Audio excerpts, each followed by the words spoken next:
The Shadow over Eredor. Prologue, The Ledger of Dust. The silence in the great library of Anuminas was not merely an absence of sound. It was a physical presence, thick and heavy as velvet, woven from centuries of dust and forgotten words. For young Calin, a scribe of the Dunedain, it was a sanctuary. His world was one of ink-stained fingers and the gentle crackle of vellum. A world far removed from the grim tales of rangers and the slow creeping shadow from the east that his kin whispered of by their hidden campfires. His current task was a monumental one, cataloging the fragmented genealogies of the lost North Kingdom of Arnor. It was tedious, soul-wearing work, but Calin loved it. In the flow of names and dates, he could almost hear the echoes of trumpets, see the ghostly banners of a glory long departed. It was on a day when the autumn light slanted through high, arched windows, illuminating motes of dust in golden shafts, that he found it. Tucked behind a folio of land grants from the reign of King Eredor was a small leather-bound journal. Its cover was unadorned, its binding supple but brittle with extreme age.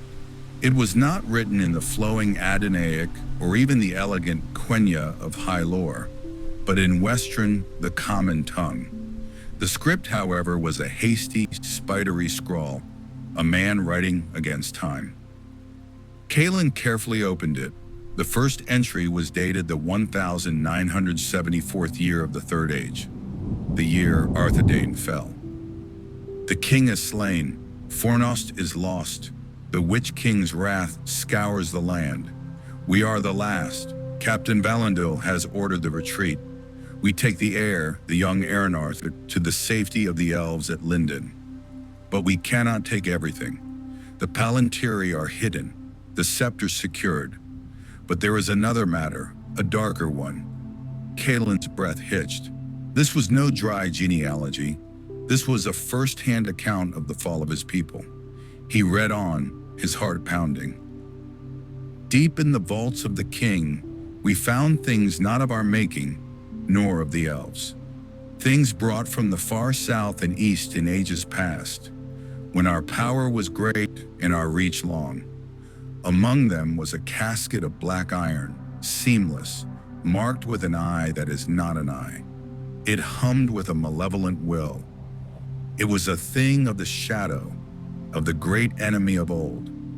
We dared not destroy it, for we knew not what malice its breaking might unleash. And we dared not keep it, for the Witch King would covet it above all else. The entries became more frantic. Captain Valandil has chosen a small company, the stealthiest among us, will take the casket. Not east, not to the elves, but north, into the wilds of the Etmors. There is a place, a fortress of the old people, the giants some call them, though they are long gone.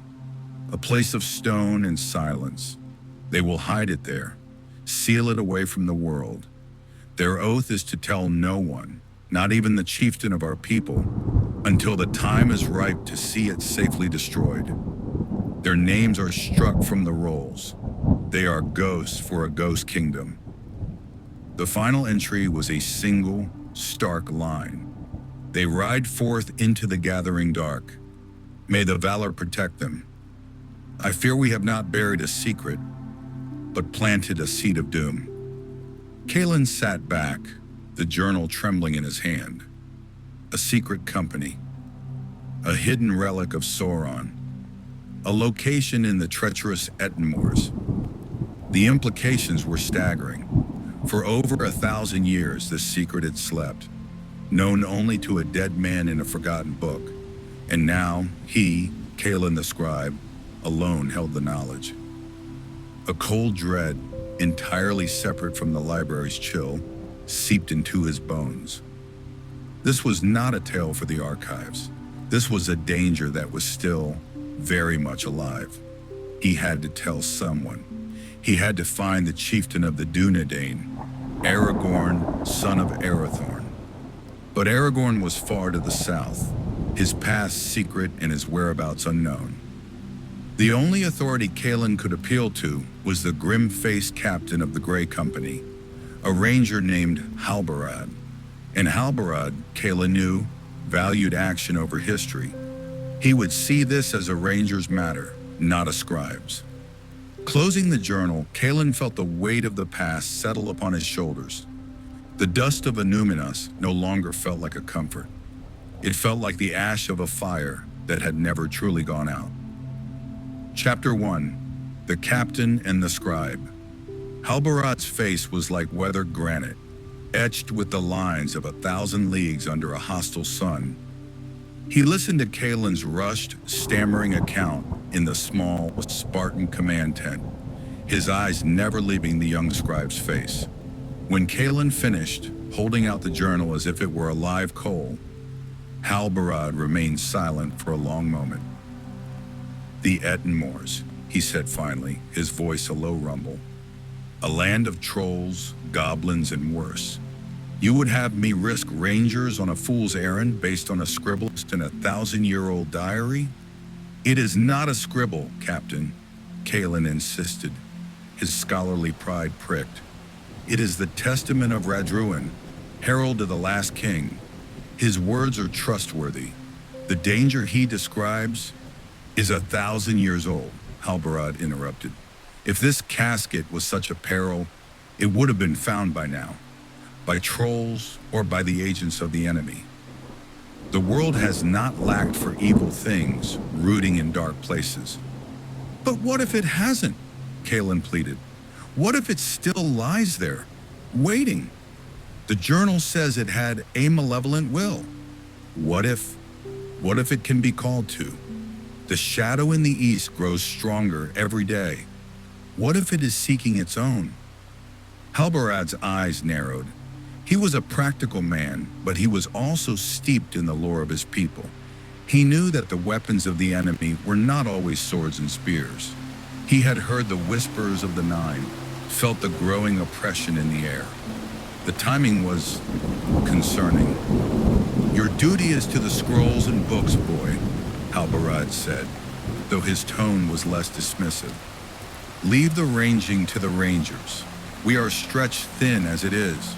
The Shire must be protected, the greenways watched. I cannot spare men to go chasing phantoms in the mountains." "Then let me go," Kalen said, the words startling even himself. "Ha ha ha," Halbarad barked a short, humorless laugh. You would last a day in the wild. You navigate by the stars in books, not the ones in the sky." "I have studied the maps of the Ettenmoors," Kalen argued, desperation lending him courage. "The journal gives clues where the 3 fingers of the mountain clutch at the sky, and the river is born from the stone's tears. I can find it. I know I can. Give me a small escort, just 2 rangers. If we find nothing, we return. The risk is small, but if we find something," he let the implication hang in the air. Halbarad studied him. He saw the fire in the young man's eyes, a fire he had not seen before. It was not just a scholar's curiosity, it was the awakening of the blood of Numenor, the same stern resolve that had driven his ancestors to defy the dark. He sighed, a sound of weary resignation. "Very well. Your folly, your responsibility. I will give you 2, Ronan and Alara. They are young but capable and discreet. You will leave at first light. You have 1 month, no more. If you are not back by the first snows, we will consider you lost." He fixed Kalen with a piercing gaze. "Do not make me regret this, scribe." Kalen's heart swelled with a mixture of terror and exhilaration. "I will not, Captain. Thank you." As he left the tent, the journal clutched tightly to his chest. He felt the eyes of the other rangers upon him. They were the eyes of warriors looking at a bookish boy leading their comrades into a known death trap. The weight of his decision was now a cold, hard knot in his stomach. He was going to the Ettenmoors. Chapter 2. Into the Teeth of the Mountains. Ronan was a bull of a man, broad-shouldered and taciturn, with a long sword strapped to his back and a perpetual scowl on his face. Alara was his opposite, lean, sharp-eyed, and moving with a predator's grace. Her hair was the color of dark honey, tied back in a practical braid, and her eyes missed nothing. They met Kaelin at the edge of the camp as the dawn mist coiled through the trees. "So, you're the scholar who's going to get us killed," Ronan grunted, checking the girth on his sturdy pack pony. "I am the one who is going to ensure a danger to our people is removed," Kaelin replied, trying to sound more confident than he felt. Alara gave a small, approving nod. "The mapkeeper speaks well, Ronan. Save your breath for the climb." She turned to Kaelin. "You have the journal and your own maps?" Kaelin patted the oilskin pouch on his belt. "I do." "Then lead on, Master Scribe," she said. "We follow your words." The first few days were a revelation to Kaelin. He was used to long hours of study, but the physical toll of travel was something else entirely. His muscles ached, his feet blistered, and the vast, empty landscape was a far cry from the cozy confines of the library. Ronan's silence was oppressive, but Alara proved a patient, if reserved, teacher. She showed him how to read the land itself, the meaning of different animal tracks, the way to find clean water, how to move without leaving a sign.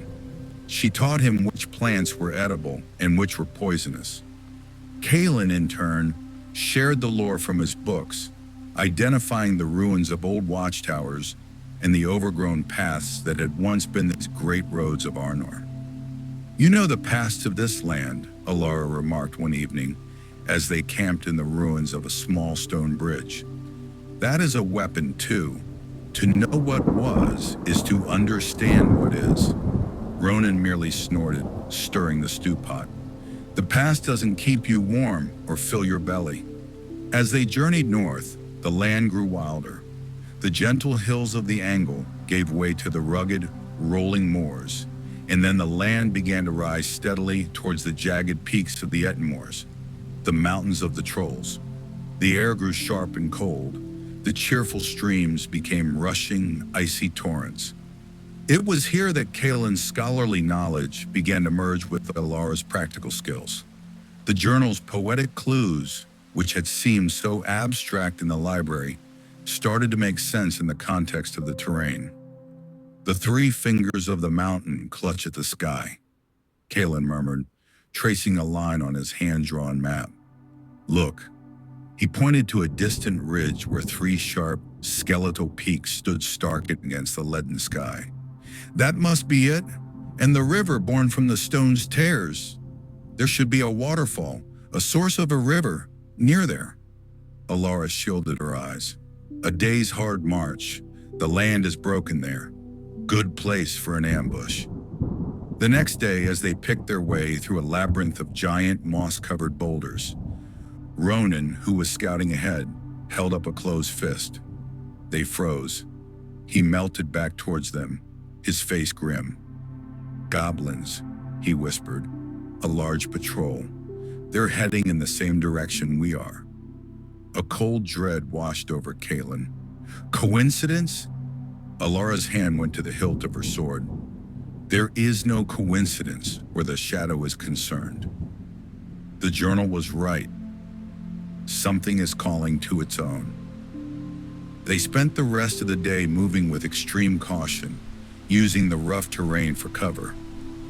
The presence of the enemy made the very air feel poisonous. That night, they dared not light a fire. Huddled in a shallow cave, chewing on strips of dried venison, they listened to the distant, guttural cries of the goblins echoing through the canyons. "They know we're here," Ronan stated flatly. "They know someone is here," Alara corrected. "They are hunting, but they are not sure of the prey. We must be quieter than ghosts." Kaelin lay awake long after the two rangers had fallen into their light, watchful sleep. He stared at the cold stars, the journal's final line burning in his mind.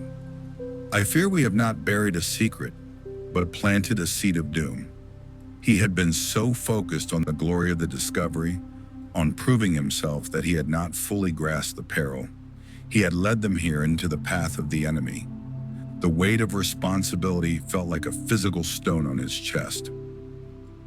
Chapter 3. The Fortress of Stone and Silence.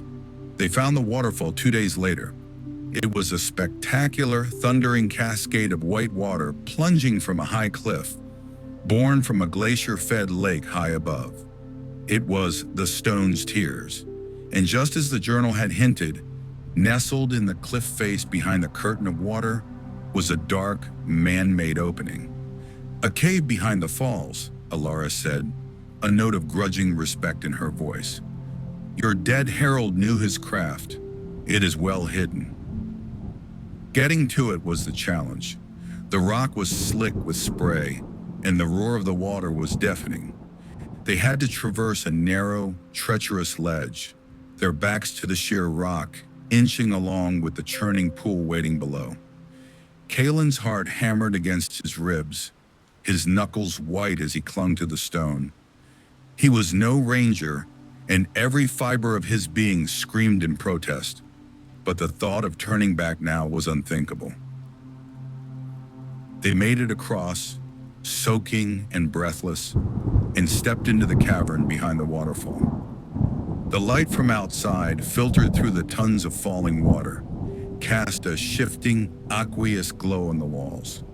The air was cold and damp. The cavern was large and it was not natural. The walls were squared, the floor leveled. They were in an antechamber of the fortress.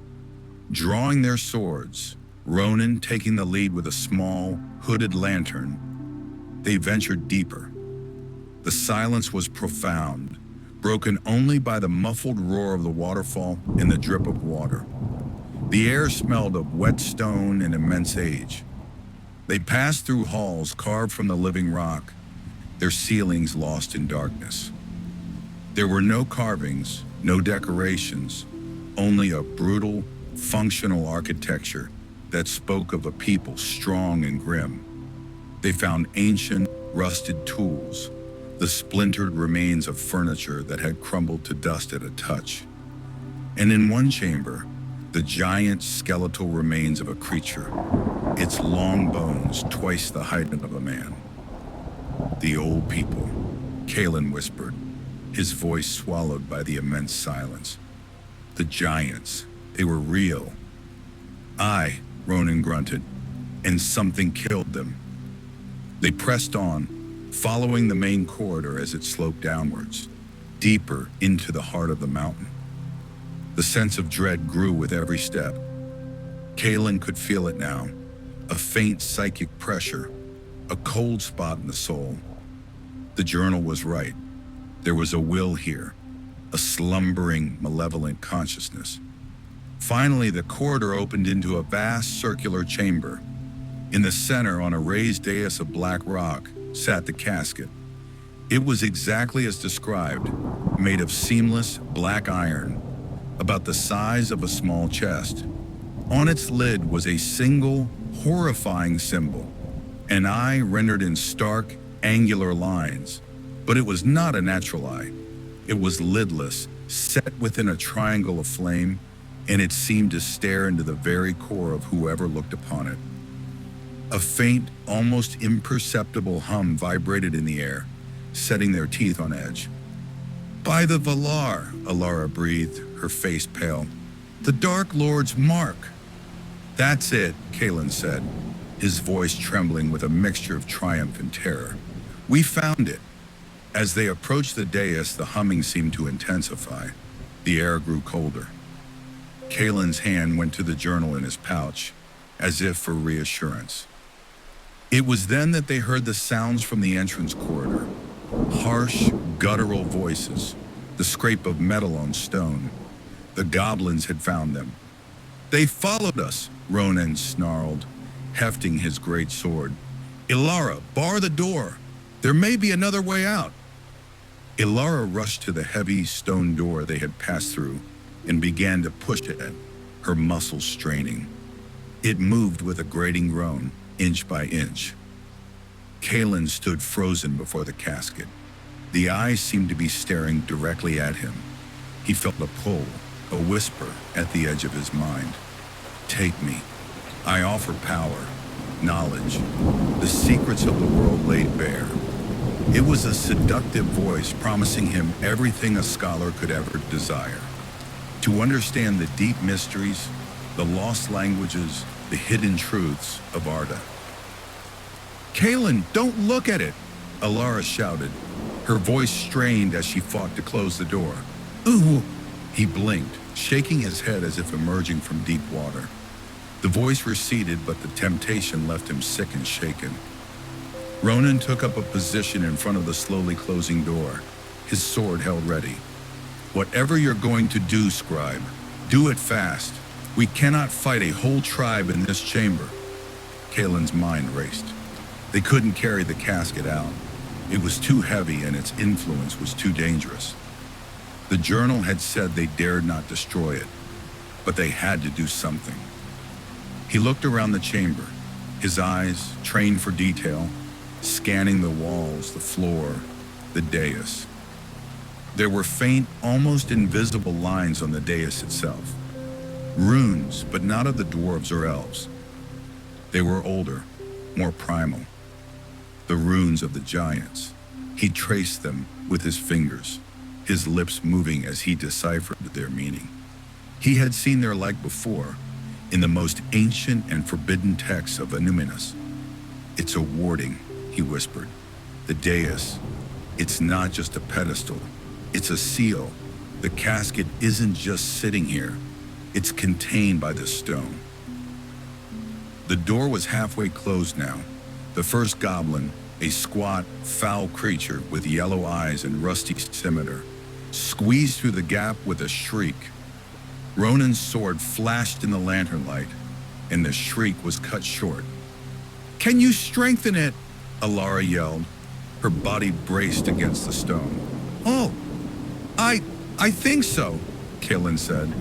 The runes described a ritual of binding, a calling upon the memory of the stone itself to hold fast against the shadow.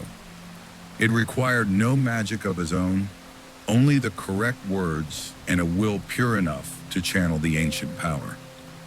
He placed his hands on the cold runes, ignoring the psychic scream of protest from the casket. He took a deep breath, shutting out the sounds of battle, the guttural cries of the goblins, the clash of steel. He reached back into his memory, into the deepest wells of his learning, and began to speak. The words were not Western nor Elvish, but a tongue as old as the mountains, the language of earth and stone. He spoke of endurance, of silence, of the slow, patient strength of the world's foundations.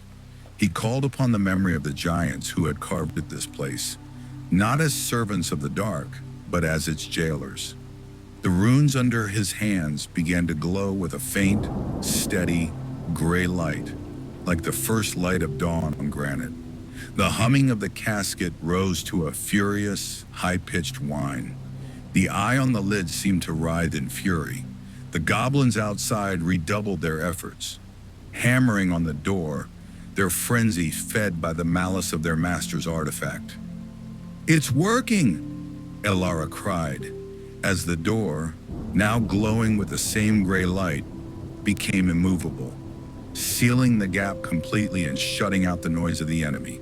The last goblin inside the chamber fell to Ronan's sword, and an abrupt, ringing silence fell, broken only by Kalen's chanting and the fading shriek of the casket.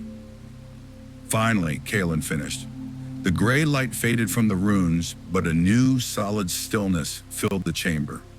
The malevolent hum was gone. The psychic pressure had vanished.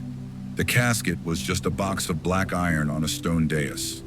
The seal was restored, stronger than it had been in 1,000 years. Kalen slumped to his knees, utterly spent. Ronan stood panting, leaning on his sword, looking at the scribe with a new, unreadable expression. Alara walked over to Kalen and placed a hand on his shoulder. You did it, she said softly. You sealed it. No, Kalen said, his voice hoarse. We did. I could not have done it without you. Either of you. They had triumphed. They had faced the ancient evil and contained it.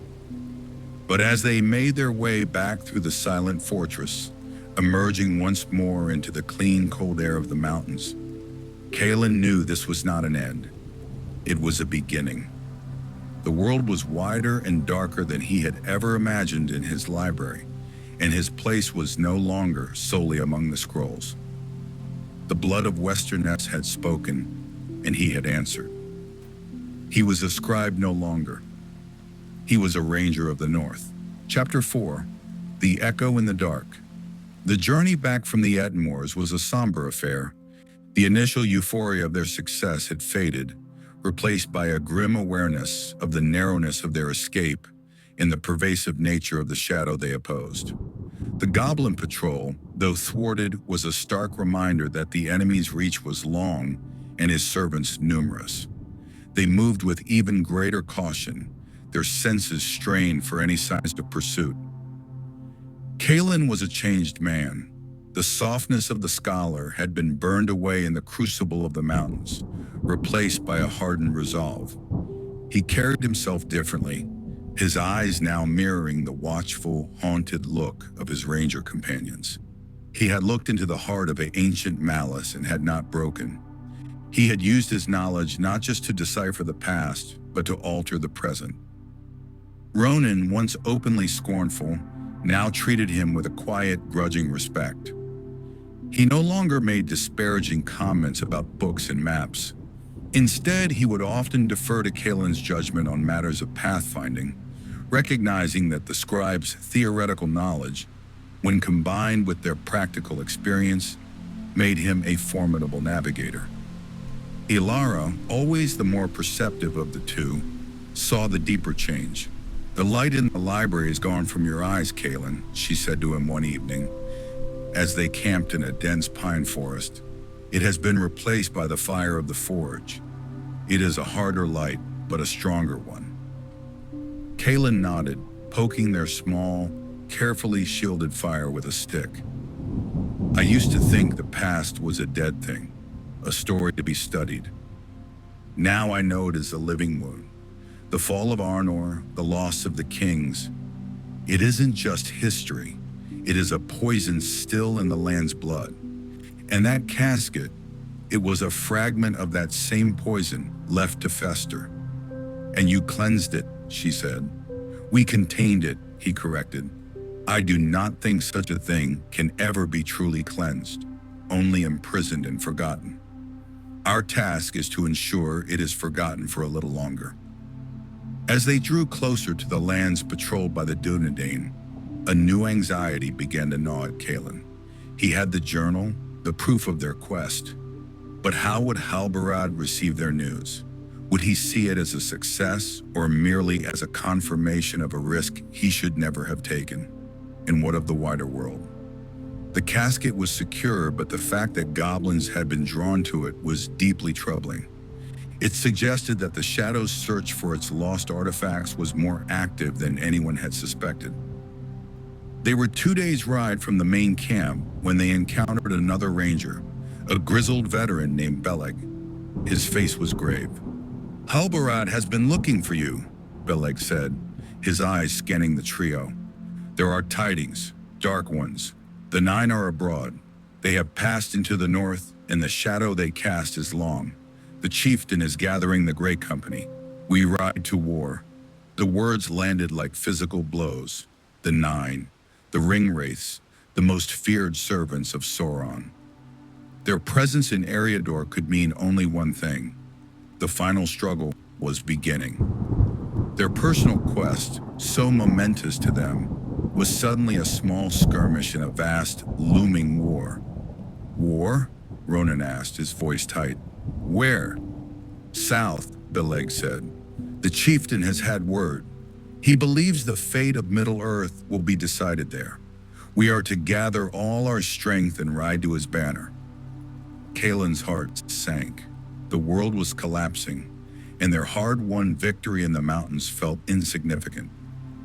But as he looked at the determined faces of Allura and Ronan, a new thought emerged.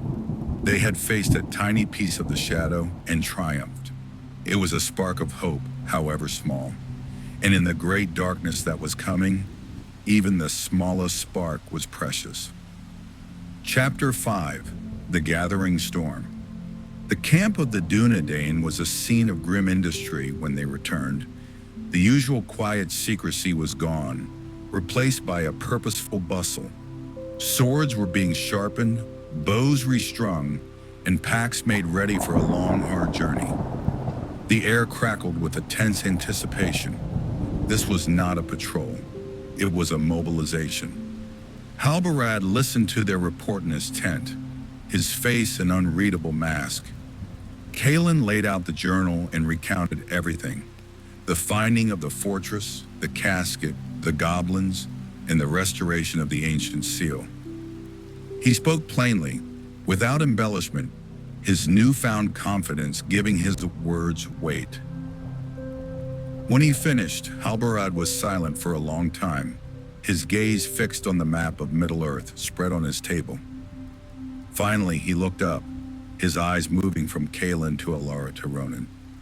"You took a great risk," he said, his voice low. "Greater than I authorized. You encountered the enemy and lived. And you have, it seems, secured a danger that could have turned the tide in some smaller, darker conflict." He paused. "The ranger who wrote that journal was right to be afraid, and you, Kalen, were right to listen." It was more praise than Kalen had ever expected to receive from the stern captain.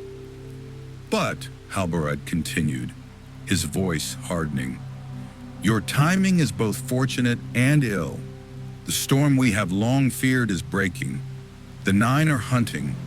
Their target is unknown, but their presence profanes the north. Our chieftain, Aragorn, has need of every sword. Your little quest is over. The Great One begins now." "We are ready, Captain," Ronan said, his fist clenched over his heart. "Aye," Allura echoed. Halbarad's eyes settled on Kalen. "And you, scribe, your place was among the books. Now your people march to war, perhaps to our doom. What is your place now?" Kalen met his gaze without flinching. He thought of the whispering voice of the casket, the promise of easy knowledge and power. He thought of the slow, patient strength of the stone runes. He thought of his friends who had stood with him in the dark. "My place is with the Rangers," he said, his voice firm. "My books taught me what we fight for. My journey taught me how to fight. I will not hide while others defend the memory of Arnor." A ghost of a smile touched Halbarad's lips. "So be it. You will ride with the Grey Company. Ronan, Allura, you will vouch for him and teach him what he needs to know of the sword and the bow. We ride at dawn for Rivendell, and then to whatever end the chieftain has chosen for us." The following days were a blur of frantic preparation. Kalen was issued a mail shirt that was too heavy, a sword that felt awkward in his hand, and a bow that required all his strength to draw.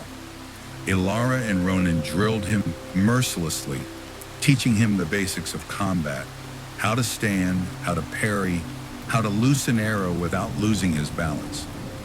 He was clumsy and slow, but he was a quick learner, and his determination was absolute. He was no longer just the scribe. He was one of them. The other rangers, who had once looked at him with pity or disdain, now nodded to him as a brother.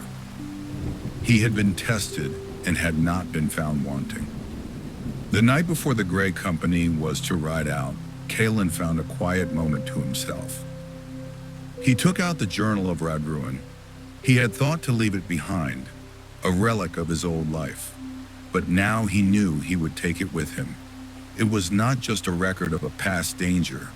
It was a reminder of why they fought. It was a story of loss, but also of resilience. It was the story of the Dunedain.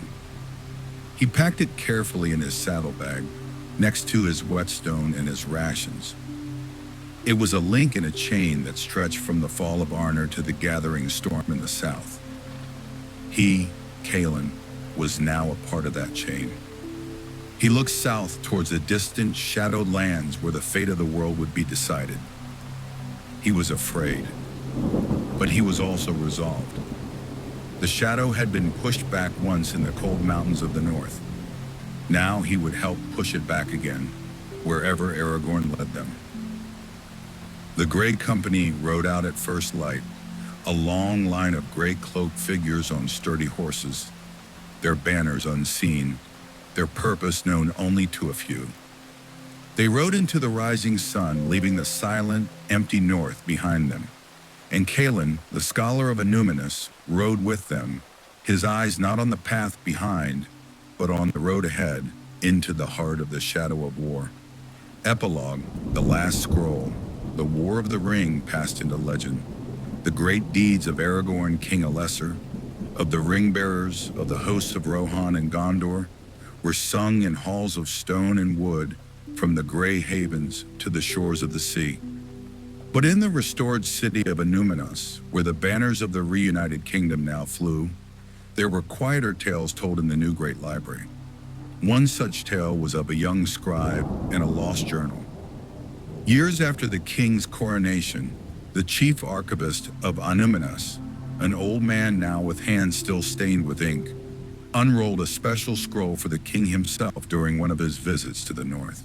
It was Kalen's account, written in his clear, precise hand, of the quest for the casket of the eye. King Alesser read it in silence, his face thoughtful. When he finished, he looked at his old friend and companion, who now walked with a slight limp from a wound taken at the Black Gate, but whose eyes still held the keen light of the ranger he had always been. "You never told me of this, Kalen," the king said. Kalen smiled, a quiet, weathered smile. "It seemed a small thing, my lord, amidst the great deeds of that age. A footnote in the history of the war." "There are no footnotes in history," Aragorn said gently. "Only threads in the great tapestry. You secured our flank, my friend. You ensured that no evil from the past rose to harry us as we faced the doom of our time. The goblins in the Ettenmoors were not a coincidence. They were a diversion that failed because of you and your courage." He placed a hand on the scroll. "This is not a footnote. It is a lesson that the weapons of the enemy are manifold, and that the pen and the word can be as mighty as the sword encountering them. You wielded both." Kalen bowed his head. "I had good teachers." The king nodded. "As did we all." He looked around the bright, airy library, a symbol of the peace they had won. The shadow over Eriador was lifted not just at the Pelennor fields or at the cracks of doom, but in small, silent places like a fortress behind a waterfall, by the courage of a few who stood fast. The scroll was sealed in the royal archives that day, a testament to a different kind of heroism. And Kalen, the archivist of the North, would sometimes walk to the high window of his library and look out towards the distant, misty peaks of the Ettenmoors. He remembered the cold, the fear, the voice of the shadow, and the solid, patient strength of the stone. And he knew that some secrets were meant to be kept, some battles were meant to be fought in silence, and that the long memory of his people was, itself, a shield against the darkness. The shadow over Eriador. Chapter 6, The Fort of Bruinen. The Grey Company rode like a gust of a bitter wind, swift and silent, their passage marked only by the whisper of hooves on cold earth and the mournful cry of the wind through the barren hills. Kalen, now clad in the drab gray cloak and worn leather of the Rangers, felt the rhythm of the ride settling into his bones. It was a far cry from the sedentary life of the scriptorium. Every muscle ached, every joint protested, but a strange, grim satisfaction grew within him. He was part of a purpose, a single thread in a tapestry of defiance being woven against the gathering night. Halbarad led them with an unerring instinct. avoiding the well-trod paths, keeping to the forgotten ways in the wild, open lands. They rode by night as often as by day, the stars their only guide. Elara often rode beside Kaelin, her sharp eyes scanning the darkness, offering quiet corrections to his posture in the saddle or a terse word of advice on conserving energy. Ronan was a solid, reassuring presence, his sheer physicality a bulwark against the creeping dread that followed them from the north. The news Beleg had brought hung over them like a shroud. The nine were abroad. The very air seemed to thicken with a nameless fear. They passed through villages that were too quiet, their inhabitants huddled behind closed shutters, speaking of black riders that asked questions with voices that chilled the blood. The world was sick, and the sickness was spreading. Their path led them inevitably towards Rivendell, the last homely house, a beacon of hope and a crucial waypoint. But to reach it, they had to cross the ford of Brunnen. As they approached the loud, rushing waters, a profound unease fell upon the company. The air was cold and still, and the cheerful sound of the river seemed muted, oppressive. Halbarad raised a hand, bringing the column to a halt. He sat motionless on his horse, listening, his face grim. "What is it, Captain?" Ronan asked, his hand drifting to the hilt of his great sword. "The river," Halbarad murmured. "It feels watched." It was then that they saw them. On the far side of the ford, shrouded in the deep shadows of the trees, were three figures. They were tall and gaunt, draped in black that seemed to drink the feeble light. No faces were visible beneath their hoods, only a profound darkness. They were mounted on skeletal horses whose eyes glowed with a pale, hellish fire. The air grew frigid, and a wave of pure, undiluted terror washed over the company, a despair that clawed at the heart and whispered of futility and death. Two of the ring wraiths held back. The third urged its nightmare steed into the shallow water of the ford. It did not speak, but a thought, cold and sharp as a shard of ice, pierced their minds. "Give us the halfling!" The voice was not a sound, but a violation. Kaelin felt his courage shrivel. His hands trembled on the reins, and he wanted nothing more than to turn and flee, to hide in the deepest, darkest hole he could find. This was a power against which his newfound skill with a sword was a child's toy. This was the true face of the shadow. But Halbarad did not flinch.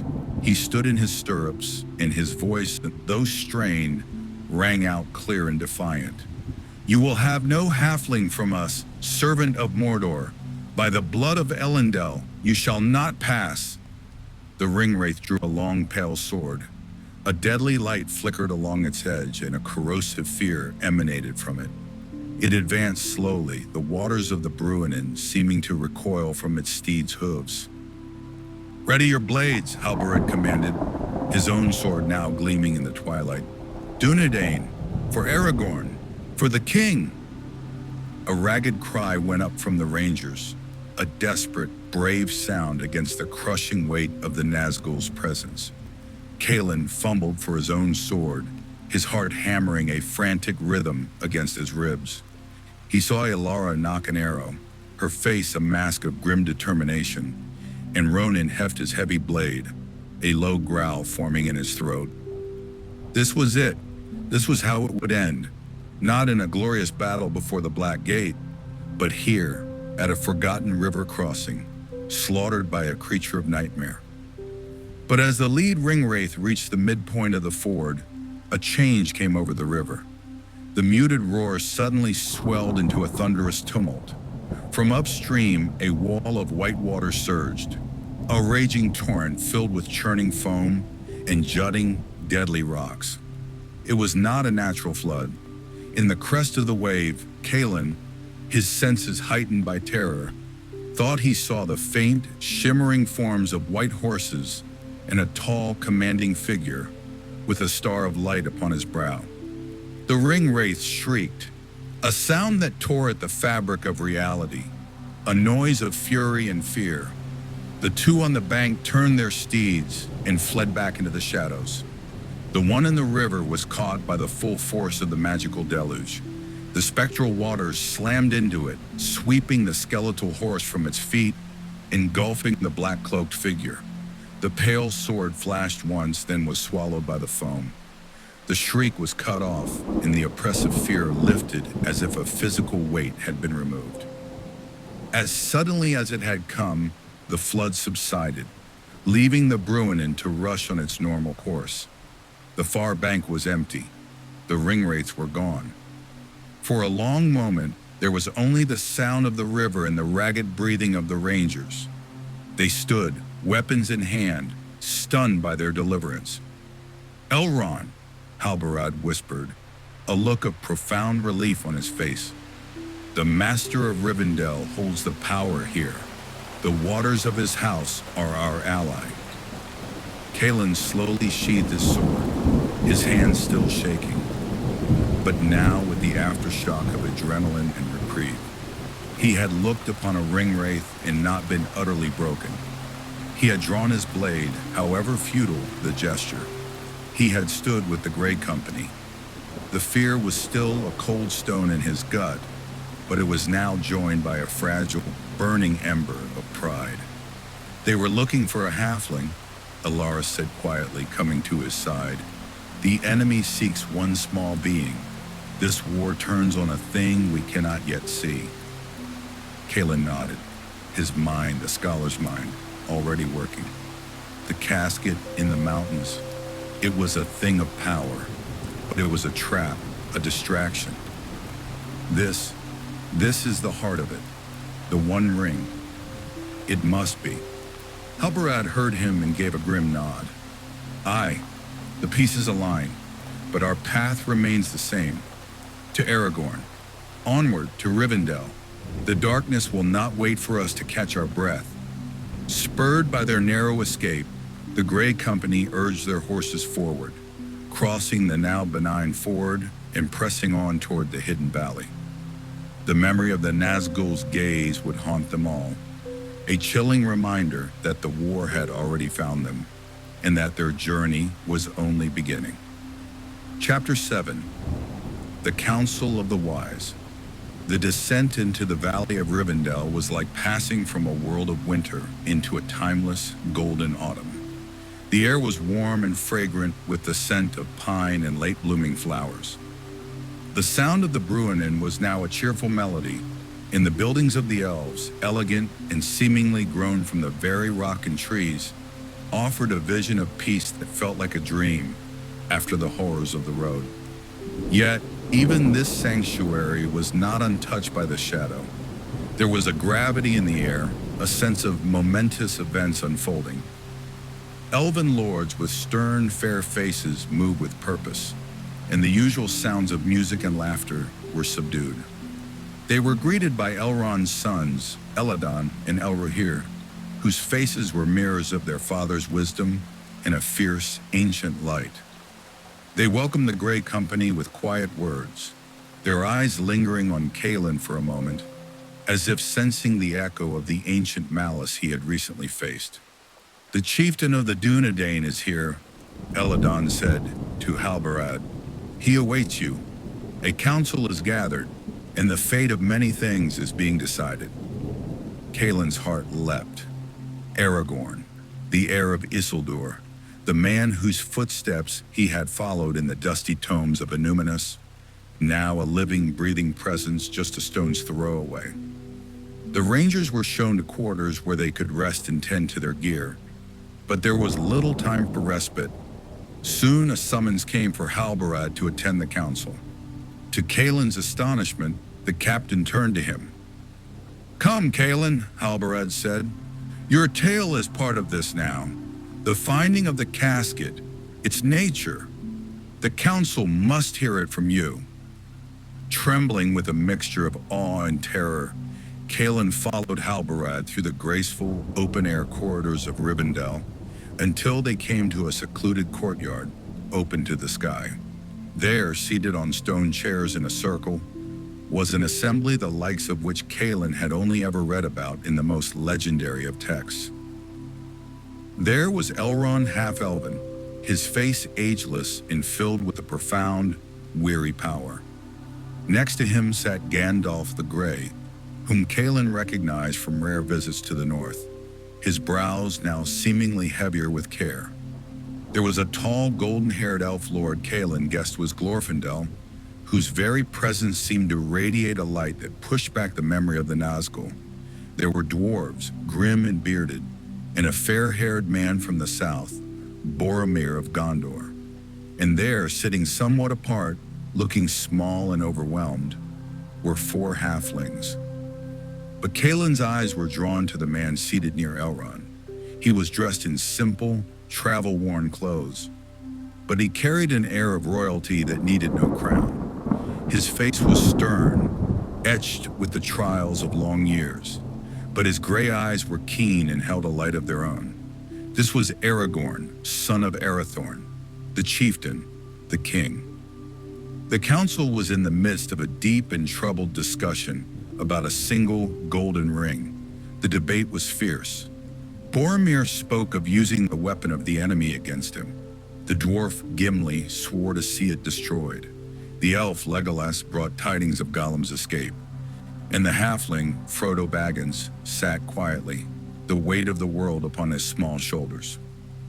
It was into this charged atmosphere that Halbarad led Kaelin. Elrond acknowledged their arrival with a slow nod. Halbarad of the Dunedain, you are welcome, and you have brought another? This is not a ranger of your company. This is Kaelin, my lord, Halbarad said. Once a scribe of Anaminas, he has a tale that touches upon the matters we discuss. A tale of something old that the enemy has not forgotten. All eyes turned to Kaelin. He felt his throat go dry. He was a scholar, accustomed to speaking to silent books, not to a council of the wisest and most powerful beings in Middle-earth.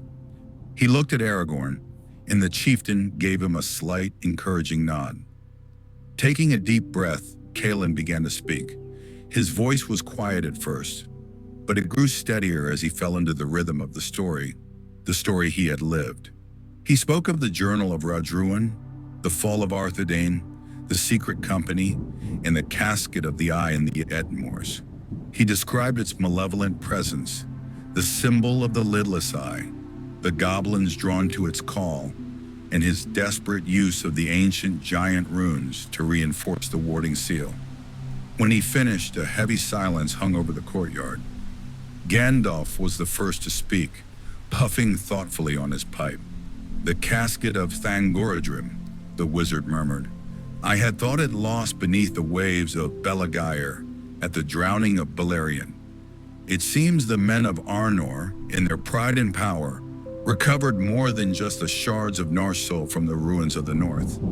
It was a vessel, it is said, used by Sauron in the First Age to contain and concentrate the fears of his captives, to feed the darkness in his fortress. And you say the goblins were actively seeking it? Elrond asked, his voice grave. They found the fortress, my lord, Kaelin confirmed. They were trying to break in as we sealed it. They were not there by chance. This confirms a fearsome truth, Aragorn said, his voice low and compelling. Sauron is not only reaching forward, seeking to reclaim his master ring. He is also reaching back, gathering the scattered instruments of his ancient power. The casket, while perhaps less perilous than the ring, is a tool of terror and domination. Its recovery would have given him a foothold in the north, a way to spread despair and break the will of my people before this war even began. He looked at Kaelin, and his gaze was one of respect and gratitude. You have done a great service, Kaelin, son of no inconsequential lineage. You have not only protected Eriador from a tangible evil, but you have shown us the breadth of the enemy's strategy. The war is not one front, but many. It is fought with rings and caskets, with swords and with hope. Elrond nodded in agreement. The dedication of the Dunedain, Even in their long defeat is a light that has not been extinguished. The vigilance of a scribe in a dusty library has proven as vital as the strength of a warrior on the field. Kalen felt a warmth spread through him, a sense of validation that dwarfed any praise he had ever received. He had brought his small piece of the puzzle to the Council of Elrond, and it had mattered. The council soon turned back to the paramount issue of the ring, and its decision was made. It must be destroyed in the fires of Mount Doom. A fellowship was chosen to bear it. As Kalen and Halbarad were dismissed, Aragorn approached them. He placed a hand on Kalen's shoulder. "Your journey began in the past, Kalen," he said, "but it leads to the future. The Grey Company rides with me. We will hunt the Uruk-hai that have taken our hobbit friends. Your knowledge of the old ways, of the secrets buried in the land, may yet be needed again. Ride with us." There was no question, no hesitation. "I will, my lord," Kalen said. He was no longer just a part of the Grey Company. He was a part of the Fellowship of the Ring, not in its core, but in its wider circle, a guardian of its flanks and a keeper of the forgotten lore that could yet turn the tide. The road from the library had led him here, to the side of a king on the precipice of the greatest war of the age, the shadow over Eredor. Chapter 8. The Hunters of the Black Tide. The Fellowship had departed Rivendell, a small, brave knot of light setting out against the immense shadows of the east. But the Grey Company did not ride with them, not directly. Their path was one of vengeance and rescue. Aragorn's face was a mask of cold fury as he led them from the hidden valley at a pace that pushed both horse and rider to their limits. "Orcs," he had told them, his voice like the grinding of stone. "Uruk-hai from Isengard. They have struck at our friends, at the Fellowship. They have taken Merry and Pippin, two of the halflings. We will hunt them. We will run them down, even if it takes us to the very walls of Saruman's fortress." And so the hunt began. The Grey Company became a single, focused entity, a spear hurled across the wild lands of Eredor. They rode through the remains of Erishen, where the ruins of Ost and Edel stood as silent, sorrowful witnesses to a glory long past. They forded the swift, cold waters of the Glanduin and pressed on into the bleak, rolling plains of Enedwaith. Kalen's world narrowed to the back of his horse, the ache in his muscles, and the relentless, grim set of Aragorn's shoulders ahead of him. This was a different kind of test from the silent, insidious evil of the casket or the soul-numbing terror of the Nazgul. This was a raw, physical trial, a test of endurance that stretched the limits of his spirit. Sleep was a snatched hour here and there. Food was a handful of whey bread and a strip of dried meat eaten in the saddle. The wind whipped at his face, the rain soaked him to the bone, and the sun, when it shone, beat down upon them without mercy. Yet he endured. He learned to sleep in the saddle, to trust his horse to follow the others, to read the signs of the trail with eyes that were becoming as sharp as Elora's.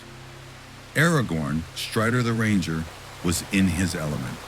He led them unerringly, his eyes rarely leaving the ground, reading a story in the trampled grass, a broken twig, a footprint in the mud that was invisible to Kalen.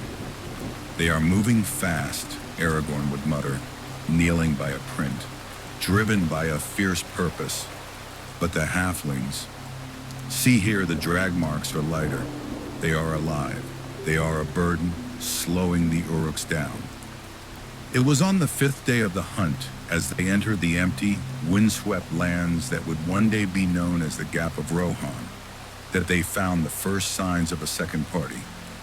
"Riders," Elora announced, her voice tight. "Many of them. Not orcs. Men. They follow the same trail." Aragorn's face grew even grimmer. "The Rohirrim, the Horse Lords, their trail is fresh.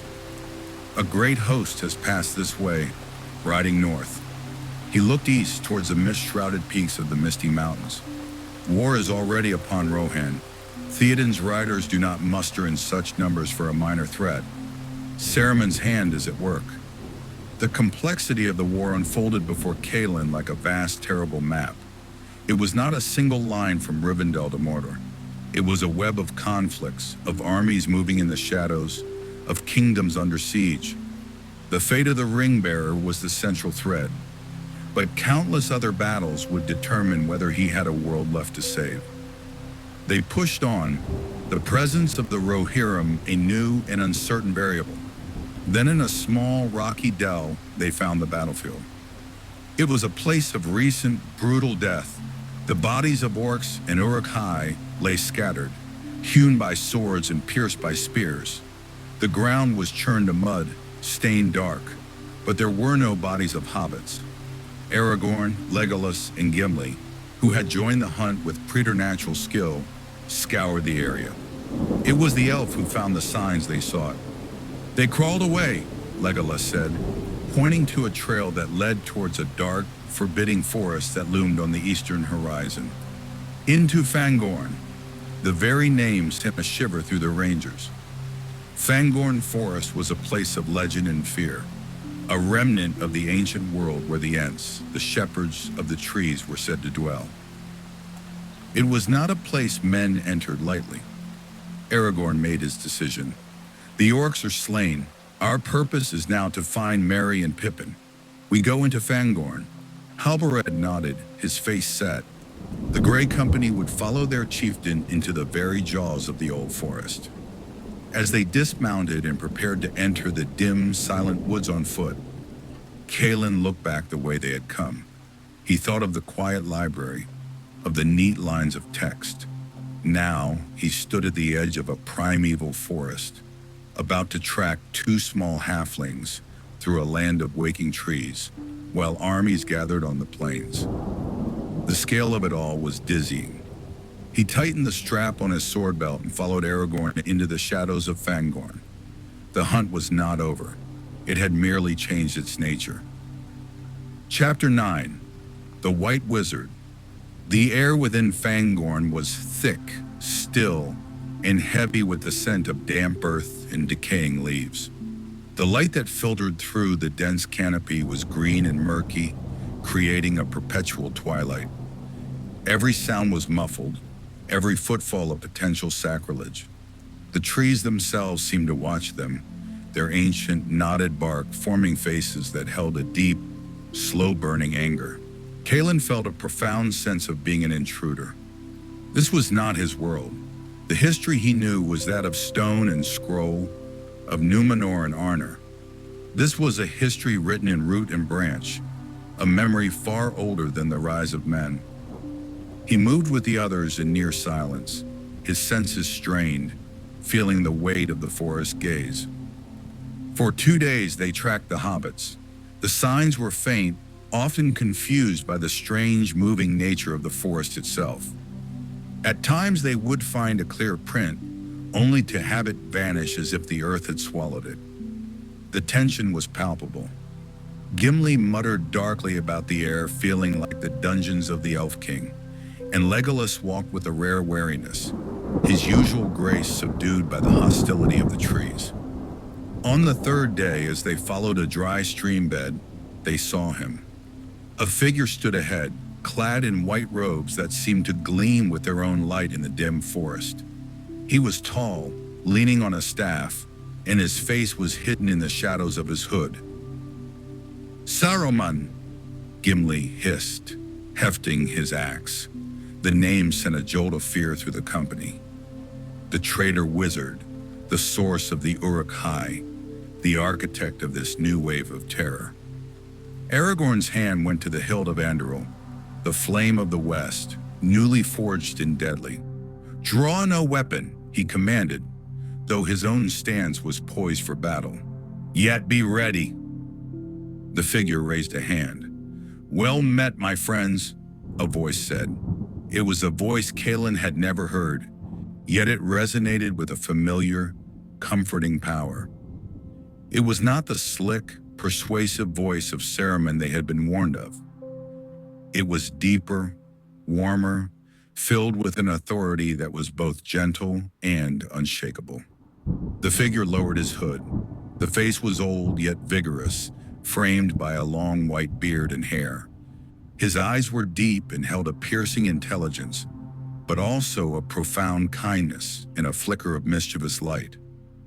It was Gandalf. A collective gasp of disbelief and joy went through the company. Gimli stood open-mouthed. Legolas bowed low. Aragorn's stern face broke into a smile of pure, unadulterated relief.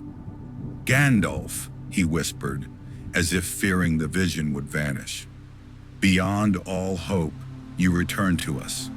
"Yes, I am here," Gandalf said, his eyes twinkling. "And I am Gandalf the White, for Saruman has fallen from his high order." He looked at each of them in turn, and his gaze rested on Callan for a moment, a flicker of recognition and curiosity in his eyes. "The hobbits you seek are safe. They are with the Ents, and a great gathering is happening. The forest is about to go to war." He then told them a tale that held them spellbound, of his fall into shadow and flame in the depths of Khazad-dûm, of his battle with the Balrog upon the peak of Ziraxigel, and of his return, sent back until his task was done. "But there is no time for the full telling," he concluded, his voice becoming urgent. "The world is moving. Rohan is besieged. Theoden King sits in a gilded cage in Meduseld, his mind poisoned by the whisper of Saruman's voice. We must ride to Edoras. The dawn of the Third Age may be brief indeed if we do not stem this tide." He looked at the Grey Company, his gaze encompassing them all. "Your strength, Rangers of the North, is needed not in this forest, but on the fields of battle. Theoden must be freed. The Rohirrim must ride." Aragorn needed no further convincing. The hunt for the hobbits was over. A new, greater mission had begun. With Gandalf leading them, a palpable sense of hope now infusing their grim determination, they turned their backs on Fangorn and emerged from its shadows. Waiting for them on the plains, as if by magic, were a host of magnificent horses, their coats shimmering in the sunlight. Shadowfax, lord of all horses, stood beside Gandalf, proud and untamed. "The Rittermark awaits," Gandalf said, swinging onto Shadowfax's back with an agility that belied his age. "Ride now, with the speed of the wind. We go to wake the king from his slumber." Callan mounted his own horse, his heart pounding with a new emotion. A fierce, defiant hope. The White Wizard had returned. The tide, which had seemed to be flowing only one way, had just turned. The ride to Edoras was not a journey to a battle. It was a ride to a resurrection. And he, Callan of Anuminas, would be there to see it.